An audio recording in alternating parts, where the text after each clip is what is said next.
বর্ষাকালে প্রায় প্রত্যেকটা বাড়িতেই থাকে তাল। সেই তাল দিয়ে আমরা কিন্তু নানান রকমের পদ করেই থাকি, আর খেতেও কিন্তু বেশ অসাধারণ লাগে। নমস্কার বন্ধুরা, নতুন একটা রেসিপিতে আপনাদের স্বাগত জানাই। আজকের রেসিপিটি হলো তালের বড়া, যেটি খেতে সুস্বাদু তেমনই দেখতেও বেশ সুন্দর।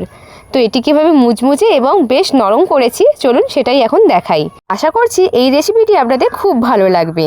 প্রথমে নিয়েছি 2 বাটি মতো চাল গুঁড়ো, আর নিয়েছি 1 বাটি মতো নারকেল কোড়া, আর নিয়েছি 2 কাপ চিনি।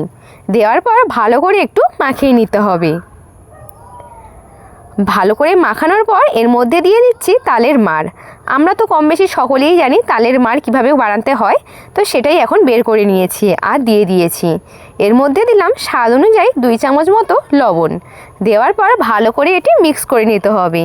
যেহেতু চিনি দিয়েছি যার জন্যে কিন্তু ভালো করে এটি মেশাতে হবে, কারণ চিনি থেকে একটু জল বের হয়, যার জন্যে এটি ভালো করে যদি না মেশাই তাহলে কিন্তু চিনির দানা বড় বড় হয়ে থেকে যাবে।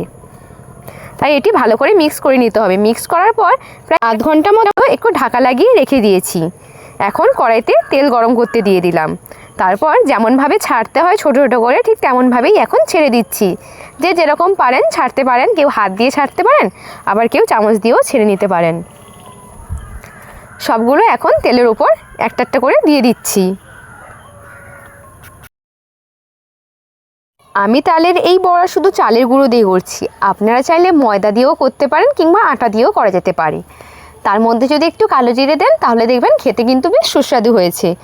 এক পাশ ভালোভাবে উল্টে পাল্টে নিতে হবে। দেখুন যেভাবে আমি খুন্তি দিয়ে এখন উল্টে নিচ্ছি, ঠিক তেমনভাবেই একটু উল্টে নিতে হবে।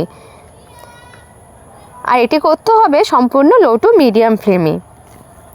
এক পাশ ভালোভাবে ভাজা হয়ে গেছে, উল্টে পাল্টে দিলাম, আর অন্য পিঠটা ভালো করে এখন ভাজতে দিলাম। 2 পিঠ ভালোভাবে ভাজা হয়ে গেছে। এখন ছান্তার সাহায্যে একটু উল্টে পাল্টে নিচ্ছি যাতে একটু লাল লাল হয়ে যায়।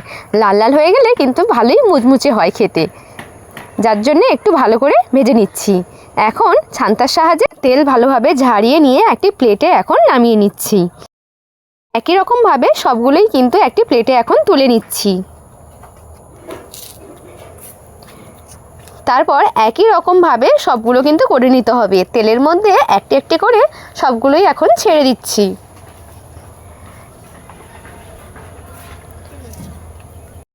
একই রকমভাবে এক পাশ ভালোভাবে ভাজা হয়ে গেলে অন্য পাশটি কিন্তু উল্টে পাল্টে নিতে হবে। ঠিক যেমন আমি করছি তেমনভাবেই করতে হবে, আর দেখবেন নিচে একটুও লেগে যাবে না। আর এটি করতে হবে সম্পূর্ণ লো টু মিডিয়াম ফ্লেমে। এটি এখন তেল ঝারিয়ে ভালোভাবে তুলে নিচ্ছি। ব্যাস সম্পূর্ণ কিন্তু আমার তালের বড়া রেডি হয়ে গেছে। দেখুন করতে কিন্তু একদমই সহজ, বাড়িতে অবশ্যই কিন্তু আপনারা বানাতেই পারেন। আর এরকম বর্ষার সময় মুচমুচে তালের বড়া খেতে বেশ দারুণই লাগবে। আশা করছি এই রেসিপিটি আপনাদের খুবই সহজ মনে হয়েছে। আর যদি এরকম সহজ মনে হয়ে থাকে তাহলে অবশ্যই কিন্তু লাইক করার অনুরোধ রইল। আর রেসিপিটি যদি ভালো লেগে থাকে তাহলে অবশ্যই কমেন্ট, শেয়ার এবং সাবস্ক্রাইব করে পাশে থাকারও অনুরোধ রইল। দেখা হবে নতুন নতুন রেসিপি নিয়ে। সবাই ভালো থাকবেন, সুস্থ থাকবেন। ধন্যবাদ।